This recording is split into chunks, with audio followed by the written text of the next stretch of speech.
What's going on, guys? Smiv here, and welcome to this Sunday League Extra that I didn't really want to make, but I thought I would make anyway because I like to be as transparent as possible. So as you know, the past few weeks haven't been the best for discipline. You would have noticed there's been 4 red cards across the I think it was 6 or 7 games, which isn't good at all. I don't like to call anyone particularly out, but the reserve side have been on the end of the majority of that. But obviously both sides are contributing to that. There's been a couple of things that have popped up that have gone against the club recently, which I wanted to sort of make you aware of. And I'm going to start with something that happened a few weeks ago when the reserves were due to play a side called Premier Athletic. It was an extra. It was a funny one as well. We turned into the Crime Busters. If you haven't seen it yet, go and check it out because it was a good one. But essentially, the reserves game got called off at 6 o'clock in the morning, I think it was. Well, we didn't get the message until 6 o'clock in the morning.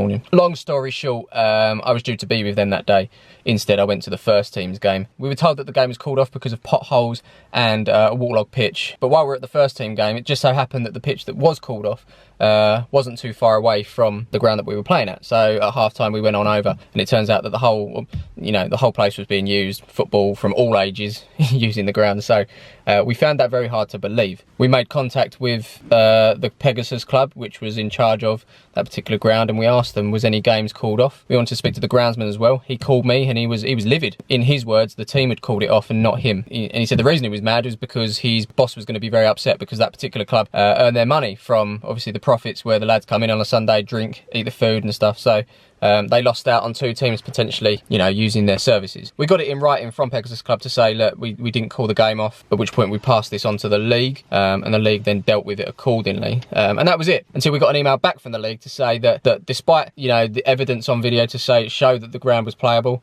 and an email from the actual ground saying that they didn't call the game off, or the groundsman didn't call it off, somehow, some way, that got denied, and the game will go through as postponed, and we'll play that game another time. Mixed emotions really, because Premier Athletic are a very good side. We've never seen them play, but we know that they're a very good team. So grabbing 3 points off of them would have been quite key to our season. However, we obviously want to play them. We would rather play football. That's why we're here. We're just very confused as to how that actually got turned around despite having all this evidence against them. I did inquire and they told me they showed something that said that it wasn't their fault, basically. So yeah, mixed emotions there. We should have got the 3 points, but the good news is we get a game, you get a video, and hopefully we can still get the 3 points, but we know it's going to be a very tough game for the reserves. So that's the first thing down. A lot of questions about that recently. What happened to that game?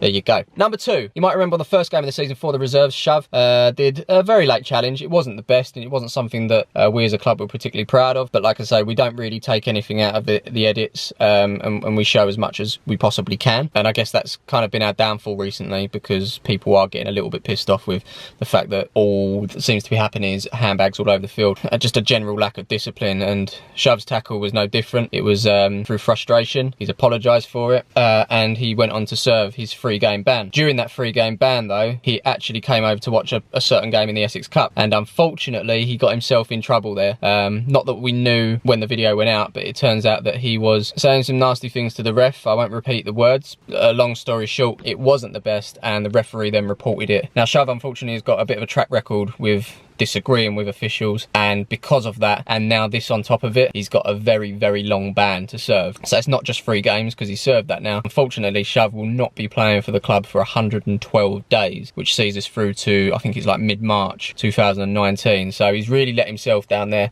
He knows he's messed up. He's one of these guys, and I'm not trying to make excuses for him, but he's one of these guys that wears his heart on his sleeve, and if something doesn't go his way, he will fight for it.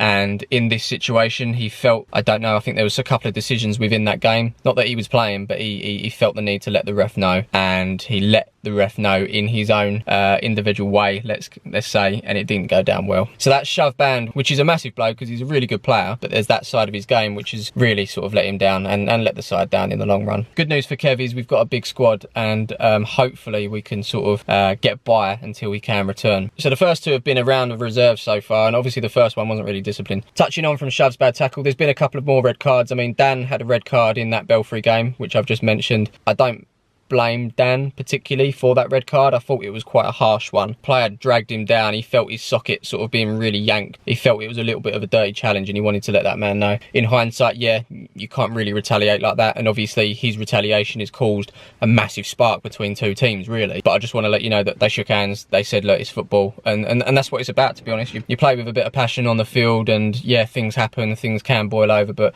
off the field it was good to see them sort of exchange a handshake and just, you know, wish each other the best for the season. Used to call Dan Nice Guy Dan, and he still is Nice Guy Dan. It was very out of character, and on his debut for the reserves as well, since moving across from the first team. The other red card you would have seen last, and it probably caused a big spark, and it would have been Frank in goal for shoving our opponent in the face. You can't do it. Frank, similar to Shove, wears his heart on his sleeve. He says what's on his mind.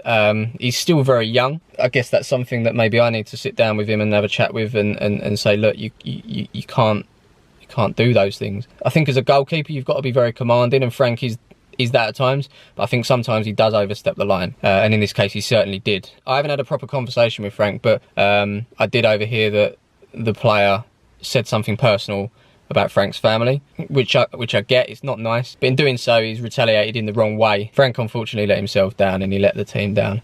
He knows that. Again, he's apologised. That was another low moment for the season for me personally. We're here to just play good football and play as mates. We've lost that enjoyment at times, and it's become a little bit too serious, especially for the reserves. They had a good season last year, and I think they're having tougher games now. Things aren't coming to them as easy. For the reserves, I feel like you guys really fell in love with them last year, and this year you're falling out of love with them very quickly as well. The next video that you're going to see on the channel is a Sunday League extra ahead of the reserves game. Not necessarily having a go at the guys, but letting them know what's what and how things are going to be run going forward. It'll be a very short one. I wasn't really in the mood to do a long entertaining extra. I've just felt like it was very important for me to just sort of nip this in the bud and show you guys that, hey, look, I'm trying to sort this discipline out. I don't know why it's all kicking off this season, but it has, and hopefully from now on the team, especially the reserves, will start behaving themselves going forward. That's pretty much all the reserves. The third problem that we have does revolve around the first team, and it's a really unfortunate situation, one that I actually went to Essex FA and appealed, and unfortunately lost. If you cast your mind back to the Essex Cup game we had against a side called Wheatley's, new signing Nick got sent off. Again, very stupid, didn't need to do it. He let the team down. He knows he's wrong. It's the same thing. We're going in circles, isn't it? And you can see why I'm getting annoyed, because we keep doing this thing of, you know, doing things wrong, apologising and moving on, but it seems to be a different player. But yeah, anyway, so Nick was sent off, and normally what would happen is you'd miss the next game. You'll get a notification on a system called Whole Game, and that's where you deal with discipline. So in this case, what I wanted to do was go on there, pay his £40 fine, £25 for the sending off, and £15 admin fee, which they tend to add on. I hate admin fees, can't stand them, but it is what it is, and we've got to deal with it. And what you also do is set the next 3 games. So you look at your fixtures and you tell the FA, hey, you're going to miss this one,